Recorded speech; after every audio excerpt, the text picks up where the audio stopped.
Evet, geldik Nisan Haram ayına. Samsun maçı. Samsun gol atıyor, offside veriliyor.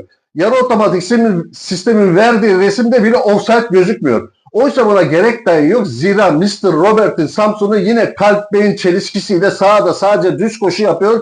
Sonuç 0-2.